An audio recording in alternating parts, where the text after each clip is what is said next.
welcome Brother Ken Hooker. You probably recognize the last name from Fighting Joe Hooker. And he's going to give us some information, and I'm looking forward to hearing this as well. Ken. All right. Thank you, Brother Dale. Thanks to the Grant Camp, and welcome to the new brothers. Glad to have you. Again, my name is Ken Hooker. I'm here to talk about, I'm not going to just stand behind this podium. I'm going to move a little bit because I walk and talk better than I moving target. Moving target. So yes, my second cousin is the Major General Fighting Joe Hooker. Much to his chagrin, he was nicknamed Fighting Joe. I'll get to that a little bit later. You wouldn't want to call him that to his face, let's just say. But I'm here to give some information, and I'm here to learn from you guys as much as hopefully you learn something from me. Also, if you find that I misspoke or stated the facts incorrectly or something like that, please let me know. I'm easy to get in touch with. But we can certainly work that out. Also, I'm not a member of the military. I did not serve. I respect everyone who did serve. So if I mix and match my military terms, please excuse that and feel free to straighten me out on that. I'm getting better, but I'm still not quite there. Divisions, corps, units, So if you don't mind overlooking that, I'd appreciate it. So I'm going to start with Lincoln's letter to Hooker. So Lincoln writes a letter to Hooker, placing him in command of the Army of the Potomac in 1863. And I'm going to set the stage. At the time, the Battle of Fredericksburg had ended. Burnside was the commander of the Army of the Potomac at the time, and Burnside sent essentially 13,000 Union troops to their death, and it was a slaughter. The morale of the troops was a shambles. Administratively, the Army of the Potomac was a mess. Sentiment towards the war was failing. Desertion was high. There was all kinds of administrative problems. So Lincoln has confidence in Hooker, and he says so by writing this letter. I'm going to give you the letter, and then I'm going to work backwards. So it's from the Executive Mansion, and it's dated Washington, January 28th, 1863, and it's addressed as follows. Major General Hooker, General, I have placed you at the head of the Army of the Potomac. Of course, I have done this upon what appear to me to be sufficient reasons, and yet I think it best for you to know that there are some things in regard to which I am not quite satisfied with you. I believe you to be a brave and skillful soldier, which of course I like. I also believe you do not mix politics with your profession. You have a confidence in yourself, which is a valuable, if not indispensable, quality. You are ambitious, which, within reasonable bounds, does good rather than harm. But I think that during General Burnside's command of the Army, you have taken counsel of your ambition and thwarted him as much as you could, in which you did a great wrong to the country and to a most meritorious and honorable brother officer. I have heard, in such a way as to believe it, of your recently saying that both the Army and the government needed a dictator. Of course, it was not for this, but in spite of it, that I've given you the command. Only the generals who gain successes can set up dictators. What I ask of you now is military success, and I will risk the dictatorship. The government will support you to the utmost of its ability, which is neither more or less than it has done and will do for all commanders. I much fear that the spirit which you have aided to infuse into the Army of criticizing their commander and withholding confidence from him will now turn upon you. I shall assist you as far as I can to put it down. Neither you nor Napoleon, if he were alive today, could get any good out of an army while such a spirit prevails in it. And now, beware of rashness, but with energy and sleepless vigilance, go forward and give us victories. Yours very truly, A. Lincoln. Some letter writer, huh? This letter, you can see copies of it handwritten.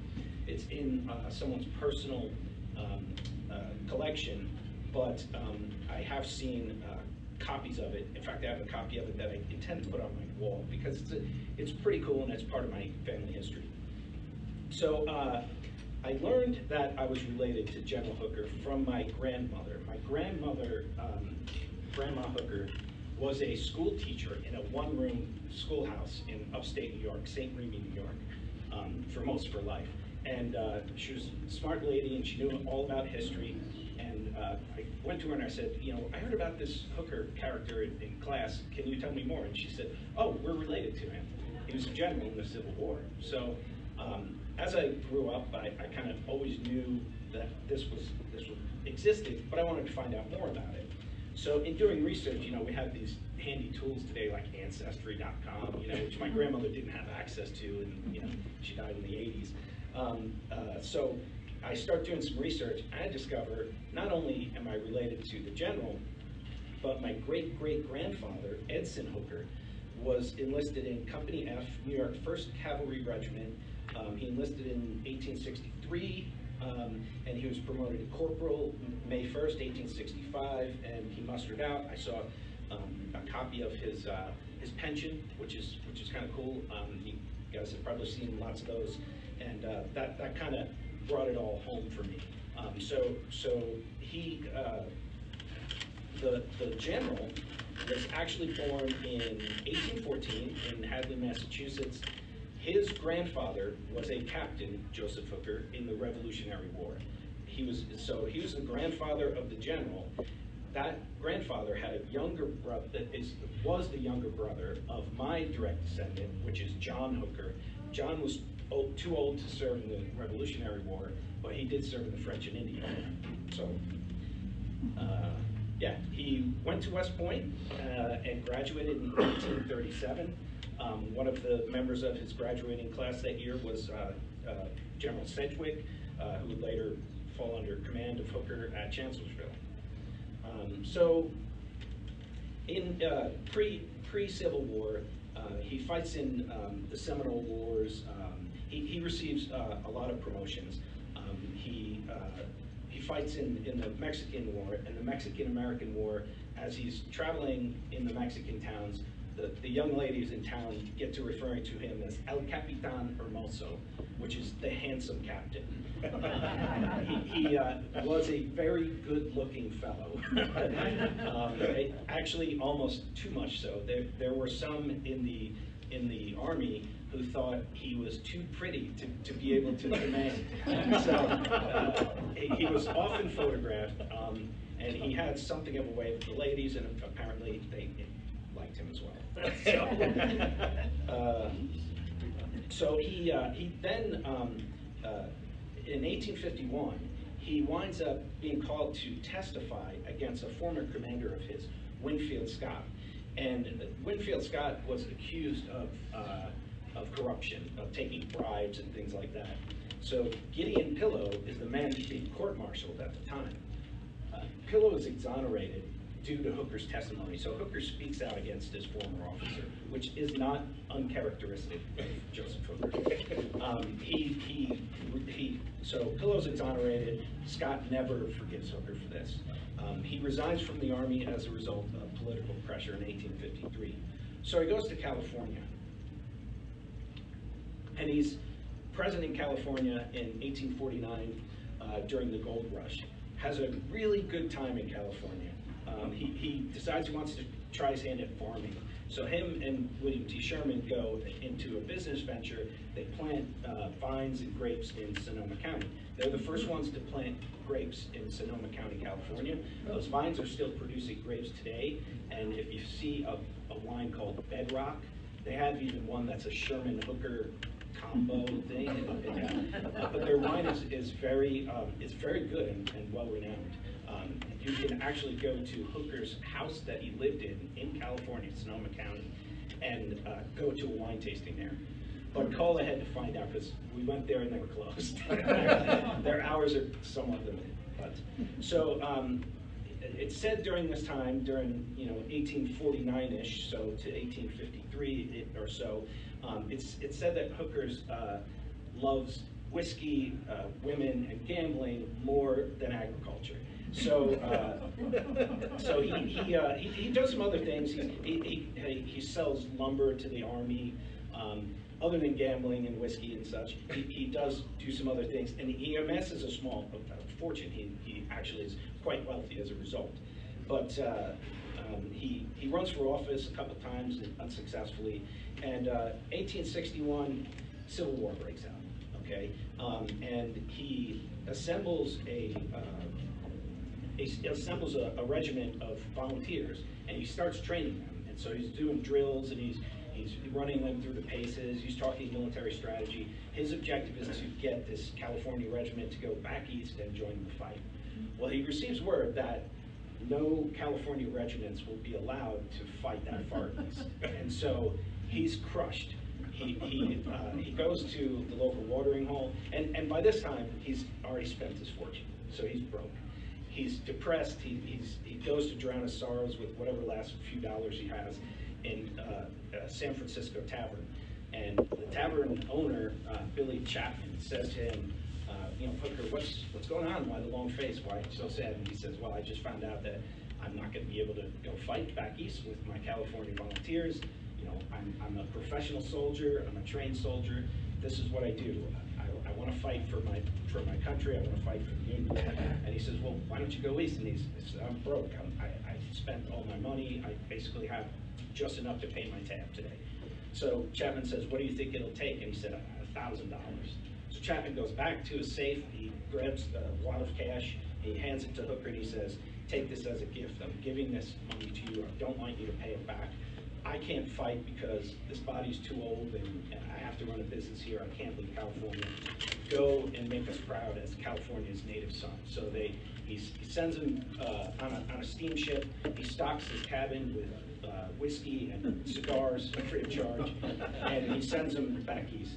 Hooker arrives in New York, and he makes contact with some politicians he knows, with some higher-ups that he knows in the government, and he has them write letters on his behalf to try and gain a commission to serve in the Union Army. His letters are not received, or they're received but not turned out to the right people, because Winfield Scott is in charge of the federal armies. So Scott they're going no further than Scott. Lincoln doesn't see them. Nobody in the War Department sees them. Hooker has no commission. He says, I'm going to have to do this myself. So he takes a train to D.C., and at that time, the first Battle of Bull Run is happening, and Hooker has no commission. He's basically an observer, and he goes out with a contingent. There was a lot of people observing, watching battles. This was the first battle of the Civil War, so it was like a popular thing. Let's go see how this whole thing all works out, right? And Hooker goes and thinks, this is horrible. I could do way better myself. So he decides he's going to go to Lincoln and plead for his cause. So he asks for and receives a meeting with Lincoln. And so when he meets Lincoln, he says to him, I was at the Battle of Bull Run the other day, and it is neither vanity or boasting in me to declare that I am a damn sight better general than you, sir, had on the field that day. So Lincoln's taken aback, but he's impressed. He thinks, and he would later say of Hooker, he had all the air of a man of sense and intelligence, who thoroughly believed in himself, and who would at least try to make his words good. So Lincoln and Hooker would have a warm relationship up until Lincoln's death.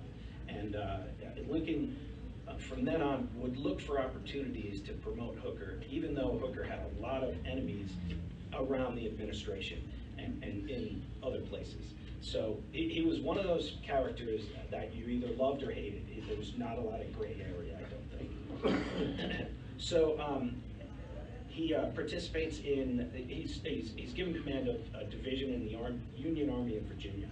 He has roles in the Peninsula Campaign, Second Battle of Bull Run. So his method of leading is a taskmaster. He believed in drills, discipline, presentation, and order. He made himself accessible to officers and soldiers to air complaints or ask for favors.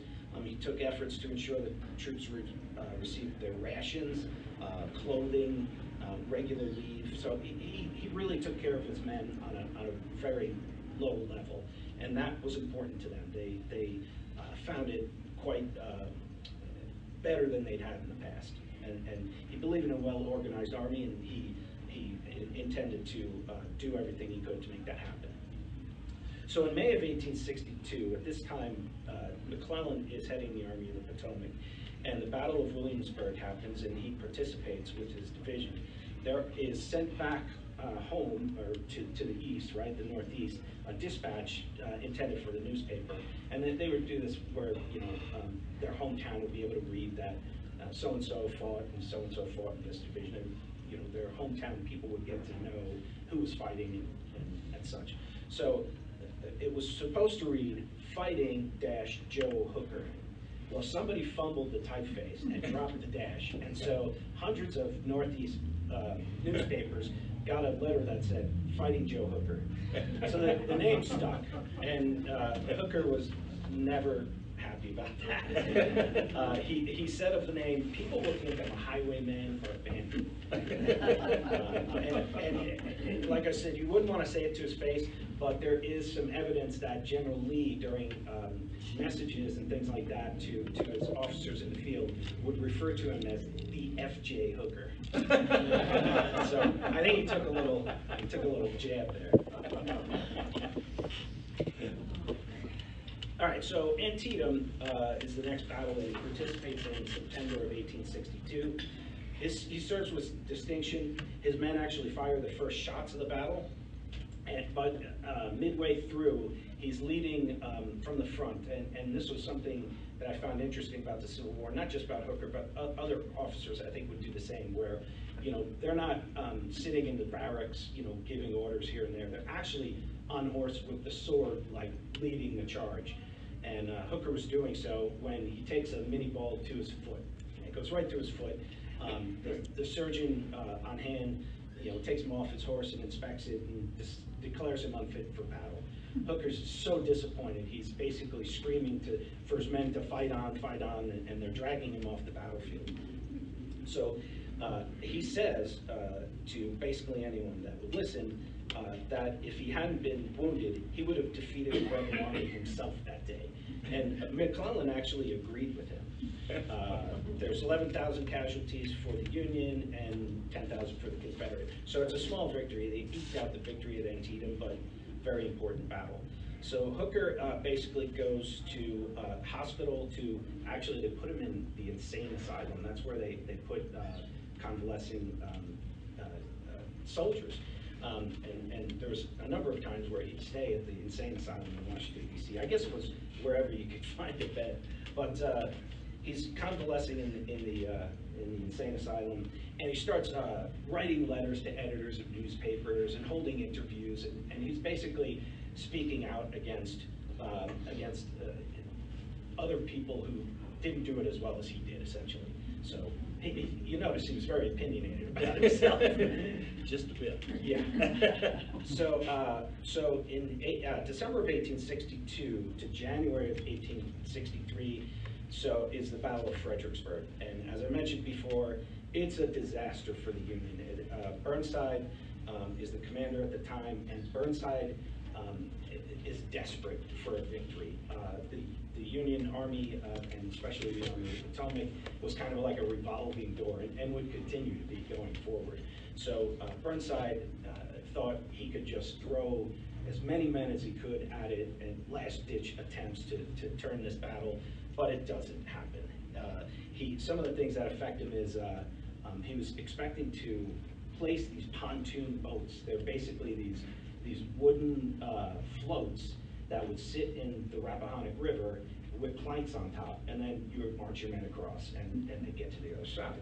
Well, for 3 weeks, the Union has assembled a ton of men on their side of the Rappahannock, and there's, you know, starts slowly on the south side. There's a few men, and then they notice the troops are growing and growing and growing, and they're like, what is going on? We better get more men over here. So by the time the boats arrive 3 weeks later, the force on the southern side is pretty big, and as they're placing the boats into the river, the South is firing at them. So you'd want to do that a little more stealthy than, you know, a 3-week process. So this, but it doesn't. Burnside is not phased. He decides he's going to send men in, and there's a Mary's Heights is the site of most of the fighting, and it was a disadvantage for the Union along a huge stone wall in Fredericksburg, and the men are just slaughtered. Burnside really probably would have been better to call it off much sooner, but he doesn't, and he sends 13,000 men to the slaughter, essentially. So Burnside writes a report about what happened here to Lincoln, and he says, I think 5 of my officers need to go. One of them should be Hooker. And Lincoln says, no, I think you're out, Hooker's in. So Lincoln decides this is the time I'm going to give Hooker a shot, and he writes that letter to him. So Hooker's placed in command of the Army of the Potomac in December of 1862. This is the administrative Joe part of the story, where he basically puts all of those things that I said he believes about an army in place. He utilizes military intelligence on a larger scale with balloons and such. He institutes badging, so there were badges prior, but it was actually Daniel Butterfield's idea, who's Hooker's chief of staff, so they found that it was hard to identify men coming back from leave or who had gone AWOL, what division do they belong to, what unit do we send them to. So they thought, if we put badges on them, they'll be instantly recognizable. We can get them right back to their unit more quickly. What they didn't realize would happen was the badges would become a source of pride. So the men really took to the badge of their division, and I think that continues to this day. Like I said, it wasn't unique, but he did institute it on a larger scale that hadn't been done before. So he does things like he cleans up, there was a ration issue, right? So they discover that illegally some men are taking rations that were delivered for intended for soldiers and selling them on the black market. So the food in the camps are not good because there's basically somebody in between who's ripping them off. So he straightens that out, and the men start to get better food. He makes sure that they get their regular leave. He puts a leave, they put a rotation in place so that you know, one guy goes and then he waits until the other guy comes back and the next guy goes. So the men really liked this. They were very encouraged. The morale was at an all-time high. So Hooker, doing all these administrative tasks, he's very encouraged, and he puts his men on presentation. Lincoln comes to visit. Lincoln is impressed because his men look great. They're assembled. They look like they're in great spirits. Hooker has a plan to attack Chancellorsville, which is near Fredericksburg, and they're 80 miles outside of Richmond at this point. So they're looking good. They're feeling good. Hooker says to Lincoln, I have the finest army on the planet. I have the finest army the sun ever shown. If the enemy does not run, God help them. May God have mercy on General Lee, for I will have none. So his plan for Chancellorsville, he's talking up a big game that he's you know, we're gonna win this thing. This is I have a great plan. I have all my men in place. I straightened out all the administrative problems in the army. Well, it goes horribly. This is known as Robert E. Lee's finest moment strategically at Chancellorsville. Hooker has a 2-to-1 advantage in men, which grows even further. At some point, Hooker asked for reinforcements, thinking that Lee was reinforcing his troops when he really wasn't. So at a certain point, Hooker had 120,000 men, and Lee had 30,000 men. But Lee does become victorious. Part of the reasons why Hooker has all of his corps in place, and he's ready to attack, but he doesn't attack. No one can figure out why. All of his officers are disgusted. They know that they've got the rebel army where they want them, but no one's given orders to attack. They can't understand why. So for 24 hours, Hooker can't pull the trigger. He would later say that it was that day that he lost confidence in Hooker. He told that to Abner Doubleday right before Gettysburg. So basically everyone's standing still. They're in a defensive position. They don't understand why they're not attacking, but Hooker just can't bring it to himself to pull the trigger. Maybe the 13,000 troops in Fredericksburg, the last fall had something to do it in his mind. We don't know.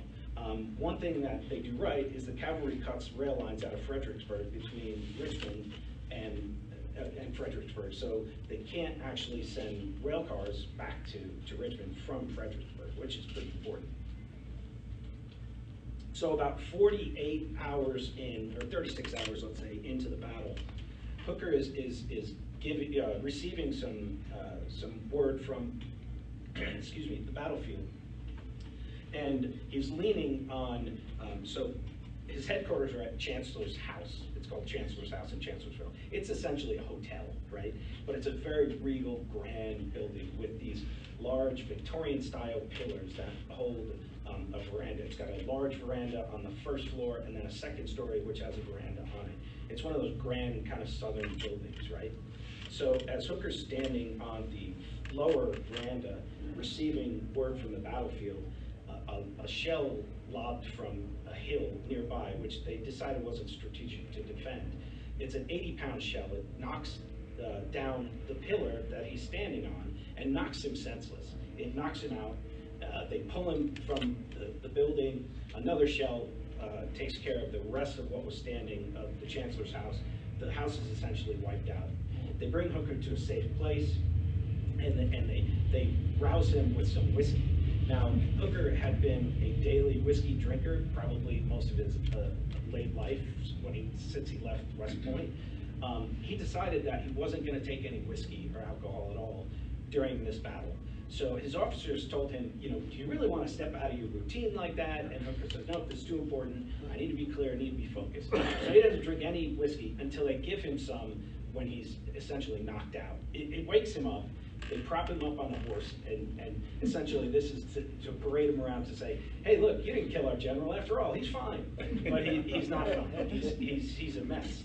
He can't think clearly. He refuses to give up authority. And so he calls a meeting of officers, and he said, what do you want to do with the men that are basically in defensive positions? Should we attack? Should we retreat? And they're like, retreat? What? And so they said, yeah, we all want to attack. And Hooker says, okay, I've made my decision, we're going to retreat. so the officers, two of the officers after the meeting said, why did he call us in to just do what he was going to do anyway? So Hooker decides he's going to retreat. He sends the orders out to his officers in the field, and one of the messengers is Washington Roebling. Washington Roebling is in the Signal Corps, right? So he rides up to Henry Slocum, who was commanding one of the corps, and he looks at the orders and he says, retreat. What? And he's like, yeah, that's what he wants to do. And he's like, this is a damn lie. I'm going to Hooker myself, and if I find out you're lying, I'm going to shoot you on the spot. So he goes to Hooker. He finds out he has to retreat. So he slinks back and tells his men he has to retreat, and he doesn't shoot Roebling, which is kind of nice because he goes on the Brooklyn Bridge. So Hooker retreats. He's defeated. Lee rides into Chancellorsville, looks at the house and looks at all the chaos he's created, and is very satisfied with himself, and so is the rebel army. Now, is it a total loss, though? Because one thing that did happen, there's this patch of land called the Wilderness, and the Wilderness is a really hard place to fight a war in 1863. It has a lot of low-lying ground cover. You can't see what you're doing out there, and it's obvious that you can't see what you're doing out there because Stonewall Jackson is fired upon by his own men. And as he's being fired upon in this foggy dusk of the Wilderness, he yells, one of his officers yells back, stop firing, you're firing at your own men. And they yell out, it's a damn Yankee lie, fire again. So they're firing like crazy into Stonewall Jackson and his officers. Jackson takes a bullet to the arm and one to the leg. He's pulled from the battlefield to a safe place. They finally stop shooting at him. And he has his left arm amputated. So Jefferson Davis would say, Stonewall Jackson lost his left arm, I've just lost my right arm. He was that important to the rebels and the cause. So, the other thing about Chancellorsville, you know, yes, Lee's greatest victory, it's taught today in history, strategic military schools, etc., and it was brilliant, no doubt. However, he lost 24% of his original fighting force. Can the South afford to lose 24% of your fighting force in every battle? It's essentially a war of attrition. The Union's going to win at some point, right? But it would have been, you know, would have been a whole lot nicer to end the war in 1863. So the other thing, we weren't any further ahead or behind than we were prior to this. Lincoln takes it pretty seriously, and he actually, when he hears word that Hooker's retreating, he says, "Oh my God, what will I tell the country?" So he doesn't lose confidence in Hooker. His confidence is shaken, certainly, but he lets Hooker stay. And so Hooker is pursuing Lee, and around Maryland, he notices Lee is taking a northern route. And so he thinks to himself, you know, we should take Richmond, because they're abandoning Richmond, essentially. They're going up north. They're going to attack the Union forces up north. So while they're, you know, the guys in Richmond are sleeping, let's take Richmond, you know, we win, right? Lincoln says no. He doesn't want him to do that. He wants him to pursue Lee. Hooker says, well, if I'm not going to get my way, I'm just gonna send in my resignation. So they accept. That wasn't exactly how I had it planned out. I think he thinks to himself. But Henry Halleck, who had it out for Hooker, was in Lincoln's ear to say, this guy's had his time. He's offering resignation. Let's get him out of there. So Hooker resigns. He's given. They decide to put Meade, General Meade, in charge of the Army of the Potomac. So they send a contingent of officers to let Meade know that he's going to be in charge of the Army of the Potomac. They wake him up in the middle of the night, and in his tent, he sees these officers from Washington, and he thinks to himself, what have I done wrong? I'm in big trouble here. So he's racking his brain, and what is it?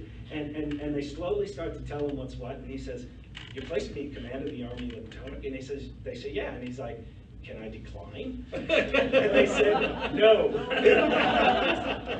So he says, well, does Hooker know? And they're like, nope, we're gonna go tell him now. So this breaks protocol from typically they would tell the commanding officer. I think they thought that Hooker was gonna be a loose cannon, you know, and was gonna just do some crazy things or something. Hooker, you know, he has to know it's at least a possibility, because he offered his resignation, but he thought he's got to think it's a possibility they'll accept it. He thinks maybe I'll show him and I'll get my way, but it didn't work. So they go to Hooker's tent. He gives the pass down. Hooker takes it very well. The only thing he asks is to be given command of Meade's corps. They give that to him. So he continues on, and Meade goes to, this is 3 days before Gettysburg. So part of that too, that the reason they didn't want to cause chaos was they needed Hooker to give the instructions to Meade, knowing that there's a battle looming. And 3 days later, Gettysburg happened. So Hooker's division is essentially a support role defending Washington, D.C. He doesn't participate in the Battle of Gettysburg, and Meade, of course, wins it, turns tide of the war. Everybody knows that story. So Hooker's sent south and west, which in those days was Tennessee and Georgia. So he's placed in command of the Army of the Cumberland. He has some real success there. He's part of the Chattanooga campaign in late 1863 and into 1864. He takes Lookout Mountain, which Lookout Mountain is on the border of Georgia and Tennessee. And it's in Georgia, but from there you can essentially see Chattanooga. So in taking Lookout Mountain and Chickamauga, which is just beyond that, they were able to control the railroads of Tennessee. So that was a big deal. Probably helped helped ease Sherman's march to the sea through Atlanta, etc. And so Hooker serves in the Georgia campaign. He feels like he's having some success. He just took a Lookout Mountain. It's called the Battle of the Clouds. Actually, I hear at Lookout Mountain there's a really cool painting of Hooker, and it's huge. It's like a mural. And I think he was going to take it, run for president with it, but it didn't work. So anyway, he feels like he's having some success, right? So he asked for more men, he asked for more supplies, he wants this, he wants that, and he's writing these letters. He's like, look what I've done now, this is great. And they write back to say, no, you can't have any of that. So he said, you know what, I resign. We accept. so 3 days before the Battle of Atlanta, Hooker resigns. He misses all the good stuff. Yeah, he after that, you know, he resigns, but they put him in administrative duties. He's commands the Department of Ohio, you know, largely administrative. So in Ohio, he meets a woman that he would marry, and she is well-to-do Olivia Grossman, and she has money in the bank via her father, who is a politician and local businessman near Cincinnati. He marries her in '65, late '65. She dies in 1868. So he's left with a nice chunk of change, right? He retires in 1868. He actually suffers a stroke and some paralysis. His doctor is convinced that it's from the pillar hitting him in the head. So it was clearly more serious than was let on at the time. And I can just picture him giving orders that are nonsensical during that battle, and his officers challenging them, right? And we see evidence of that. So he suffers a stroke, he retires for good from the Army. In 1874, he visits Chancellorsville, and I can picture him riding into Chancellorsville. He's probably being helped, he's probably in a carriage, not riding himself, because he's kind of, he's not feeling himself, he's in older age.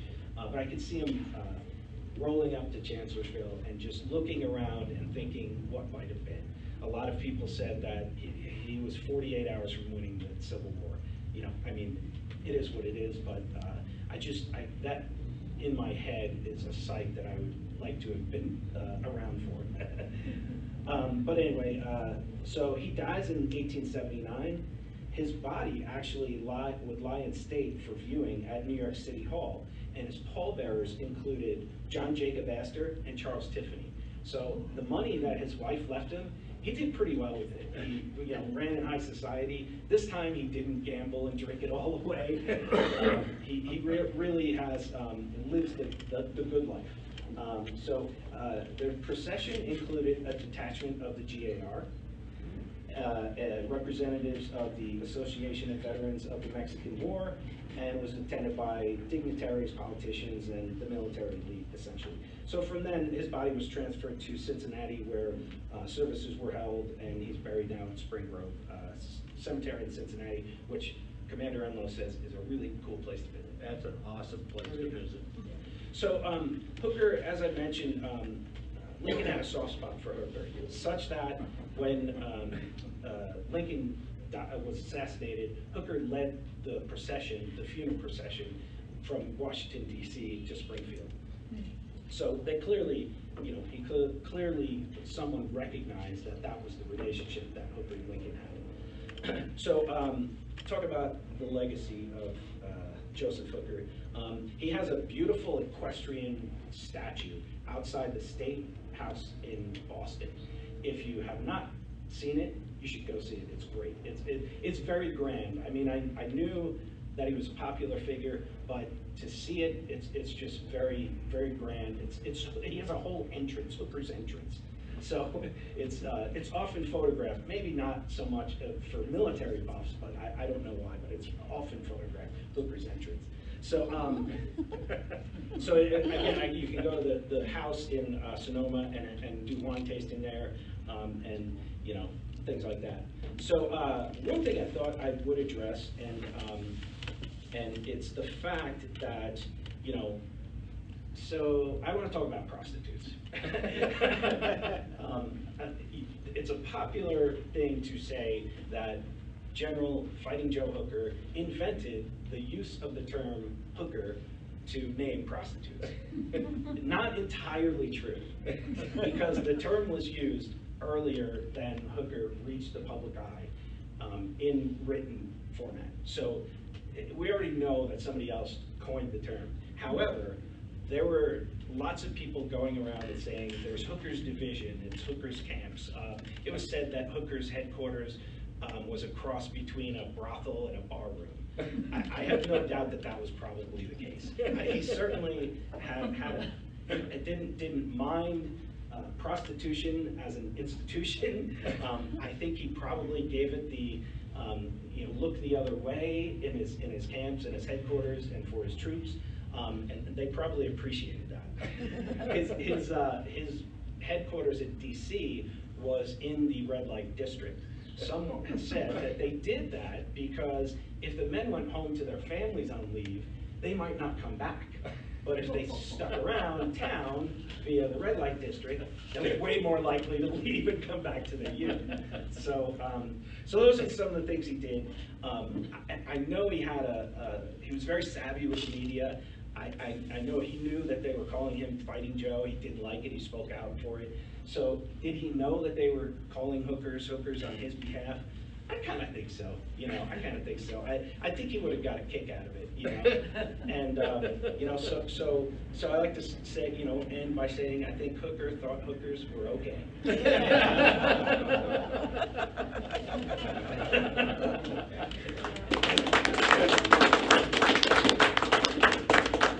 Any questions? I know I ramble on a lot about stuff. Okay, thank you. Thank you. Thank you.